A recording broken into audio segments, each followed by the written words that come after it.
За, ажлын хэсгийнхэн энэ үдшийн мэндийг хүргье.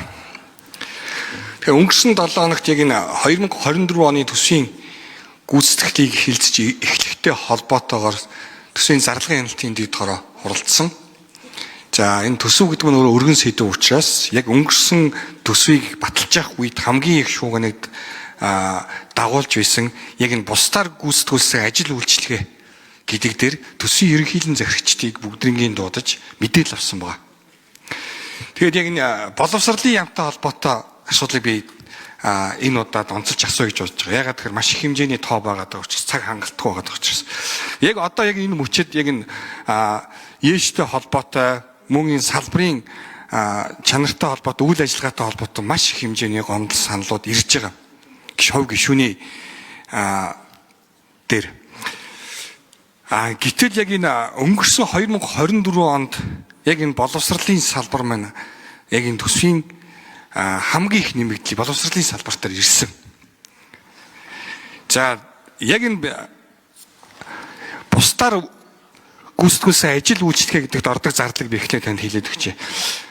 Засгийн газрын ашигласан үйлчлэгээ, багаж тоног төхөөрөмж, томилтоор явах шаардлагатай үеийн хоол, ажлын нөхцөл байдлын хэрэгсэл, үндэсний мөнгөн тэмдэгтийн үйлдвэрлэл, гишүүнчлэлийн татвар, захиалгын төлбөр, ажлын байрны дэмжлэг, хангамж үйлчилгээ, нэг удаа ашиглах зэвсэг, худалдан авч дахин борлуулахаар байлгаж байгаа барааны өртөг, ажлын байранд хэрэглэгддэг хувцас гутал, судалгаа хөгжүүлэлтэд ашиглагдсан бараа үйлчилгээ, санхүүгийн үйлчилгээний төлбөр, анхны түргэн тусламжийн хэрэгсэл, эрүүл мэндийн үзлэг, бусад эрүүл мэндийн шалгалт, үйл ажиллагааны түрээс, нийгмийн тэтгэмжээр үзүүлсэн эсвэл байгалийн гамшиг гэх мэт онцгой нөхцөл болмоос өрх гэрүүдэд хүргүүлсэн бараа, тайлант хугацаанд худалдаа авахд төлсөн бүх бэлэн мөнгөний төлбөр гэсэн зардлуудыг яг бусдаар гүйцэтгүүлсэн бараа үйлчилгээ гэж тусгадаг байгаад байна. Боловсролын яамн дээр одоо энэ дээр боловсролын сайдын багцад бол 2023 онд 44 тэрбум төгрөг байсан бол 2024 онд 139 тэрбум төгрөг болон нэмэгдсэн. 2 дахин. Би 139 мянган төгрөг яриаггүй шүү. 139 тэрбум төгрөг болон нэмэгдсэн. Тэгээ энэ дээр анхаарах зүйлүүд байгаа. Та ахаад анхаараа, би багш нарын цалинтай холбоотой ч гэдэг юм уу, сургуулиудын урсгал зардалтай холбоотой тэр зардлыг яриаг байгаа. Яг энэ бусдаар гүйцэтгүүлсэн бараа үйлчлэгээ тэр дундаа хамгийн анхаарал татж байгаа нь энэ эрдэм шинжилгээ судалгааны зардал гэж байгаа. Яамн дээр. Яам эрдэм шинжилгээний ажил хийдэг. Яам судалгааны зардал хийдэг. 2023 онд 0 байсан зардал.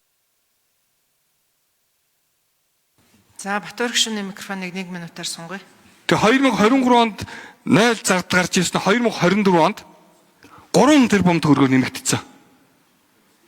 Юугаа судлаад идэх юм мэдэхгүй. Ямар ажил хийгдээд байгаа юм ерөөсөө ойлгомжгүй.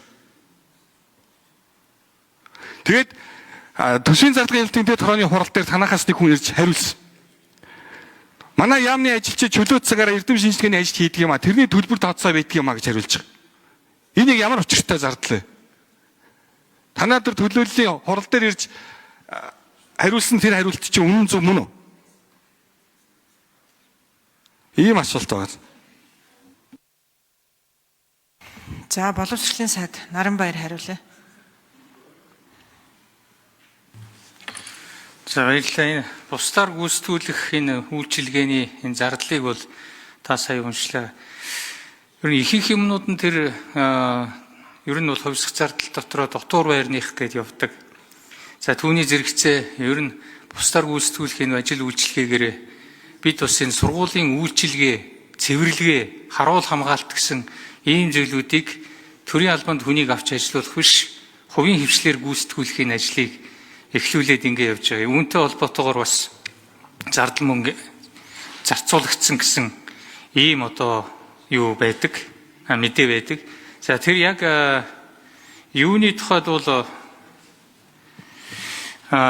судалгаанд бол Монгол Улсын засгийн газрын 24-өөс 28 онд хэрэгжүүлэх үйл ажиллагааны хөтөлбөрийн 1-р хавсралтын 2-ын 7 дахь хэсэг заасан арга хэмжээг хэрэгжүүлэх зорилгоор төрийн өмчийн зарим их сургуулиудын 25 онд хэрэгжүүлэх бүсчилсэн хөгжлийн бодлоготой нийцүүлэн орон нутгийн ихтэй сургуулиудын судалгаа, эрдэм шинжилгээ, дэвшилтэд технологи дамжуулалт болон инновацийн үйл ажиллагааг дэмжих эрэлттэй мэрэгжилтэн бэлтгэх олон улсын хамтын ажиллагааг хөгжүүлэх боловсролыг дэмжих хичээлийг өгсөн зарим судалгаанд бол тус дэмжлэг үзүүлэх ийм зардал орсон байт юм байна. Энэ бол зүгээр нэмэгдсэн зардал бол биш, бичлэлт нь өөрчлөгдсөн ийм зардлаа гэж ойлгож байгаа. Та бүхэн мэдж байгаа. Ер нь энэ бүсчилсэн хөгжлийн хүрээнд ийм эрдэм шинжилгээ, сургалт, судалгааны ийм цогцлборуудыг байгуулах ийм хөтөлбөр төлөвлөгөөнүүд явдаг. Энэ дээр тэзүүг нь боловсруулах гэх мэт ийм ажлууд бас явдаг. Энэ бас дээд боловсруулалтын тухай хуулинд туссан байдгийг. За баярлалаа.